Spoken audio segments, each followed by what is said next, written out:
The GLS is a full-size luxury SUV. This is the 2024 model. So in this video, we're diving into everything that is new, from the exterior, interior, tech, and the way that it drives. Let's get into it. All right, and first off, if you don't know kind of the Mercedes lineup, the GLS is basically the top of the line. You do have the G-Class, G-Wagon at the top of the line, also the Maybach that's on the same platform. But as far as the GLS goes, you have the GLS 450 and the GLS 580. This is the 450, so this definitely isn't even the top of the line. Last time we reviewed the GLS, we had the 580. It was pretty amazing. If you want to go check that video out, I'll leave it down in the description. But it's still pretty nice. We're going to dive into a little bit of the differences between the two as we go, mainly what's under the hood, but we'll dive into that later. First, let's talk about the exterior. So looking at the exterior design, it's not hard to see some of the new bits, including the newly designed grille with the 4 crossbars featured and the silver shadow finish. We have the newly designed LED headlamps that are made to highlight that bold new grille. We do have the aggressive front fascia here with no fog lights. Obviously the beefy sculpted hood.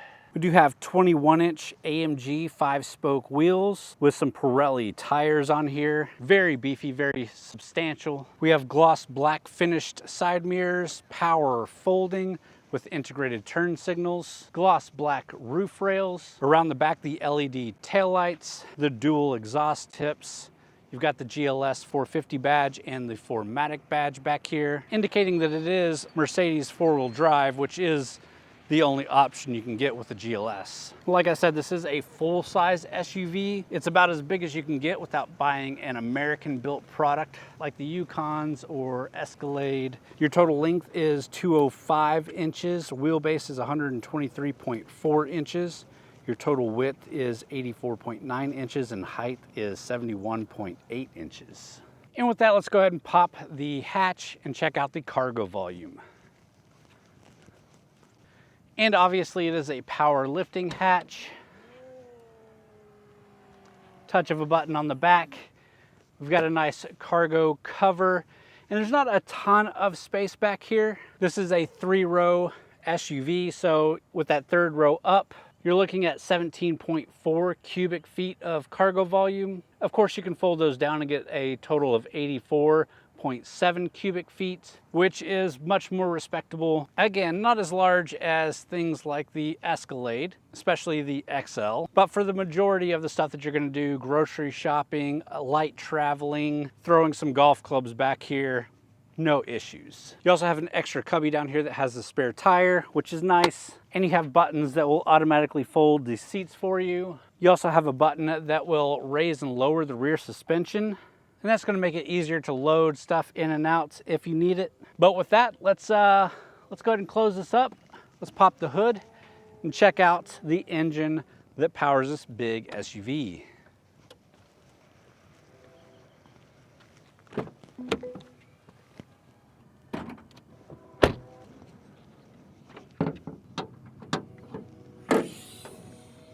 All right, and popping the hood, you can just see the craftsmanship here. Carbon fiber, everything is compact and laid in there really well. It's hard to imagine that this thing can fit an even bigger engine than this. This one that we have here is the 6-cylinder. It's a 3-liter inline 6, turbocharged with a mild hybrid drive. It pushes 375 horsepower, 369 pound-feet of torque, and should get a 0 to 60 time in about 5.8 seconds. It's matched up to the 9G Tronic 9-speed transmission and has a towing capacity of 7,700 pounds. Now, of course, that GLS 580 has the V8 shoved in there. This is a bi-turbo 4-liter V8, also with the mild hybrid. That pushes 510 horsepower, 538 pound-feet of torque, and gets a 0 to 60 of 4.7 seconds. I can tell you it's a beast, but this is no slack either, even with this big, heavy SUV. And we'll obviously talk about it more as we take it for a drive. But before we can do that, let's continue on with the review. Let's check out the interior, starting with the rear, and then we'll jump into the driver's seat. and then we'll take it for a drive.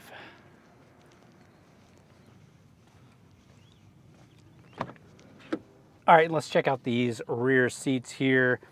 We're gonna start with the third row, and to access the third row, there is a power button here that will push the middle seat forward and up.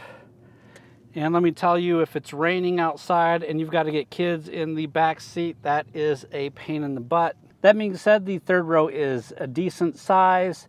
Seats are very cushiony and feel good. But as you can see with the second row pushed back, there's not a ton of leg room.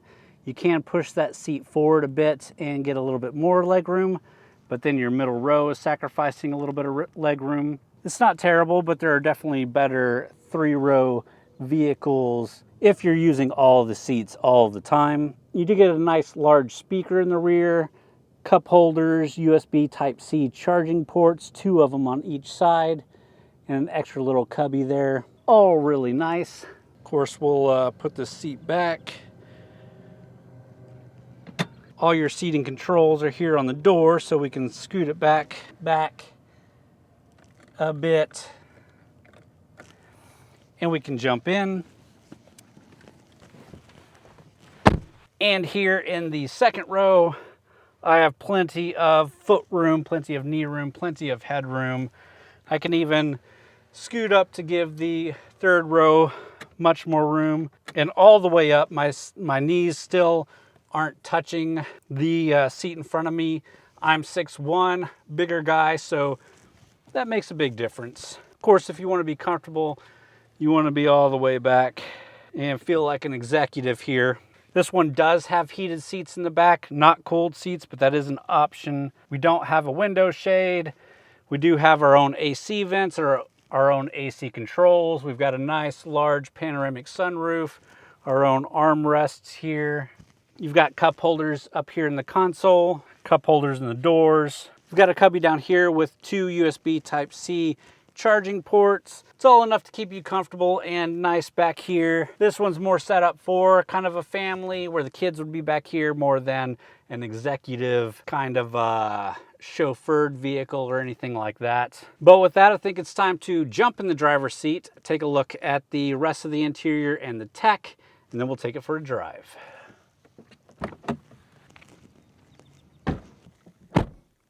All right, and welcome to the driver's seat, where it's really nice up here. Definitely these leather seats, nice and bolstered. This black leather perforated. I don't even know what this is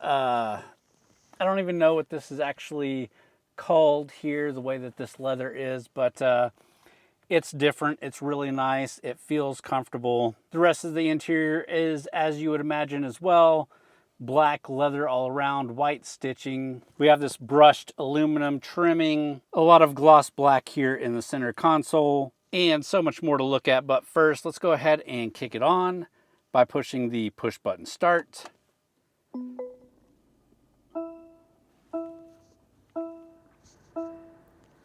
And first thing you'll notice are the 2 large 12.3-inch displays. One running the newest MBUX software. Obviously, we have Apple CarPlay integration, and it is wireless Apple CarPlay. We do have a wireless phone charger. It is wireless Apple CarPlay, and we do have a wireless phone charger down here, as well as 2 USB Type-C charging ports that interface with the infotainment system. And one of the things of note with the newest MBUX in this GLS is the off-road screen. So you got a whole new focus on off-road. We've got off-road on our driver information display, which we'll get back to, but we've got an off-road screen here on this one as well, with all of your features that you can toggle on and off, and a ton of information and a score, which we won't really be diving into here. But again, a ton of information there. Then you have all these standard things like your comfort menu with massaging for your seats, info for the vehicle, your vehicle settings, and standard things like your navigation. Moving down from that is your vents, and then all your AC and heat controls. And then again, that little cubby that can be closed off, but has your wireless phone charger and USB-C ports. Cup holders here, and then kind of your command center controls. So you got volume over here, your dynamic drive modes, which we'll get into. This is a button for your 360 camera display. So you can have quick access to that with a lot of different camera options. That's great for things like off-roading or just knowing that you're in a good parking spot with this big SUV. You have a quick toggle for all your vehicle functions, another button for your favorites, your navigation, radio, and telephone, and this is a pad to control your screen as well. This is a toggle for your suspension where you can raise and lower it manually. It will automatically raise when you get it into off-road modes. So let's go ahead and look at that dynamic mode as you flip through it. We do have an individual mode, a sport mode, a comfort mode, an eco mode, and an off-road mode. Again, that off-road mode will raise your vehicle automatically. And all of these modes will change the engine output, the suspension, the steering, and the electronic stability support. We'll keep it in comfort for now. Moving back to the console here, it is a really good size console. You have another USB-C charging port here. It's nice and padded, really good for resting your arm on, doesn't hurt the elbow at all. And then moving to the steering wheel, we don't have the full AMG steering wheel, but it is a nice flat bottom, thick steering wheel, the perforated leather there on your hand grips. You've got the touch sensitive buttons on either side. This one controls a lot of your infotainment system. This side controls your driver information display. And then of course you've got all your cruise control settings and stuff like that here. And then finally your driver information display. Like I said, this is showing our off-road driver information display that can be toggled through. So by hitting the home button here, it will give us an option to thumb through different displays here, from a sport to an understated to the classic to full navigation, our assistance, and that off-road mode. And then of course, once you have it in one of these modes, you can still thumb through a little bit different things to see the information that you want. We do have paddle shifters on the steering wheel as well, which we might use during the drive. Then along the door, obviously, our memory seating, our seat adjustments, including thigh supports, heated and cooled, and they are massaging seats. I did mention the panoramic sunroof, which is always a nice to have, not so necessary for myself, but always a nice to have. Yeah, and with that, I think it's a good time to get this thing out on the road, take it for a drive. All right, so we have it started up. Let's go ahead and put it into gear with the little gear shifter on the steering wheel. And of course, nice and smooth coming out of the parking spot there. All in all, a very smooth and easy drive, especially for being a larger SUV. And of course, we're just in the comfort mode. We can switch it down into eco, keeps suspension in comfort, keeps the steering in comfort, but deadens the engine a bit more to help with that fuel economy. It's not a terrible mode to be in at all. We'll get to sport mode in just a bit, but let's go ahead and cruise and talk about the four-wheel drive on here. So we've got a lot of off-road menus and off-road settings. And I haven't taken the GLS off-road before, but you would have to think it's pretty competent. I know that 4MATIC all-wheel drive system from Mercedes is super competent, especially on-road, handling rain, snow, ice. So it'd be interesting to take this thing off-road. Unfortunately, during our time reviewing a vehicle, we don't really have a place to take it off-road. So if you're looking for that kind of information, unfortunately, you're not going to get it here. But the day-to-day driving, from country roads to city streets to downtown streets to highways, all of it done really easily in this vehicle. We do have the aromatic suspension, which keeps everything level and comfortable. Obviously, that's what allows it to raise and lower automatically or manually. That's going to help with the off-roading, that's going to help with the sportiness, and it's going to help with the comfort. So It's a great system to have, and it's standard on the GLS. Fuel economy on this one, the inline 6 is 19 miles per gallon city, 24 miles per gallon highway. We've been averaging 22 miles per gallon. We've done mostly city driving, a little bit of country road driving, not a whole lot of highway driving in this thing. So you can take that for what you will on our review for real world expectations. But if you cap it in eco mode, I have no doubt that you'll achieve that 24 miles per gallon with just day-to-day driving. And then there's the driving position. Everything's super comfortable. The seat's really comfortable. Everything's easy to touch, easy to control from the controls all around.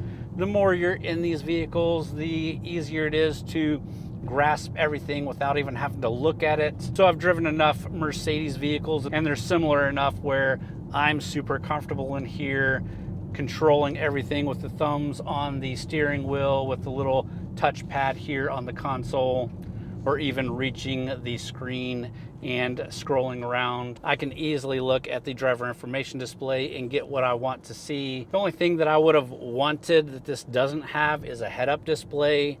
The steering wheel does cut off a little bit of the top of the driver screen from my seating position, and at the top of the driving screen is where your speed is, and I would love a head-up display that just showed me my speed, so I didn't have to worry about that little inconvenience there. But for the most part, it's not a huge issue. I just like head-up displays. Let's go ahead and push up into sport mode here. So we've got the engine on sport, suspension on sport, steering on sport, and our system controls on sport. We're gonna take some quick turns here, see how the body roll is. Hard on the brakes, turn in. Super tight, super flat, no issues. There's not a whole lot of really great sound from the engine, but when you really push in it, you can get some burbles and some good exhaust notes. But for the most part, you're just whooshing along with all the power that you want. Like I said, we do have the paddle shifters, so you can engage manual shift mode by just pulling a paddle. And then you can keep in higher revs, and this thing really pulls. It's always fun feeling a big SUV feeling like a sports car. All right, and while we have a bit of a straightaway on a back country road, let's check the acceleration on this thing. Dead stop, ready, set, go.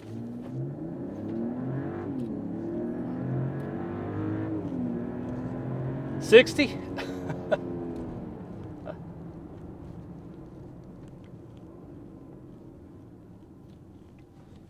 Yeah,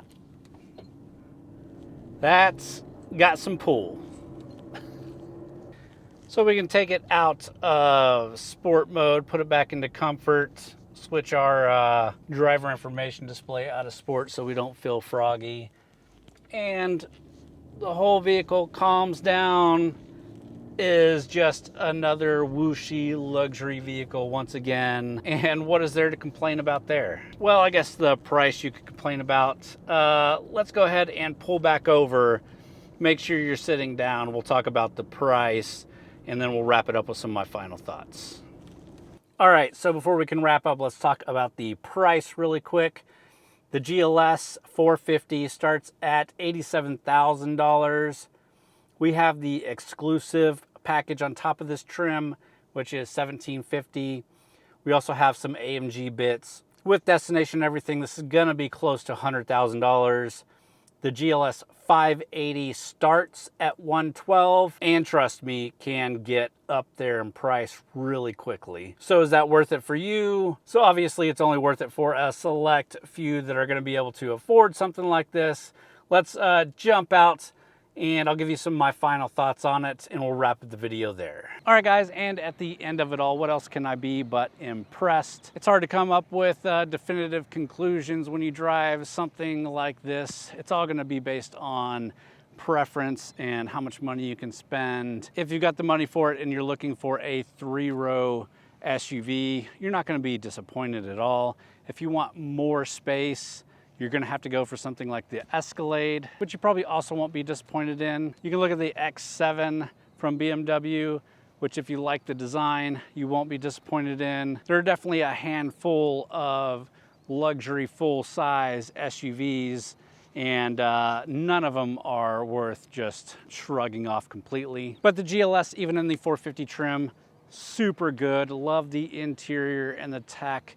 Has plenty of power still. That 580 with the biturbo V8, it's something. Will I be dropping 100 grand on a SUV for the family anytime soon? No, I won't, but it would be high on the list if I thought I was. And with that really inspiring conclusion, I hope you guys enjoyed the video. If you did, please hit the thumbs up button, leave me a comment down below, let me know what you thought. Let me know what you think about the GLS in particular, especially this 2024 and its new design bits, a little bit new interior. Subscribe to the channel if you're into automotive reviews. We do a different review every week. Also go check out TXGARAGE.com, where we got a lot of written reviews as well as event and news coverage from a lot of great authors over there, not just myself. And with that, that's all I got. Thanks for watching.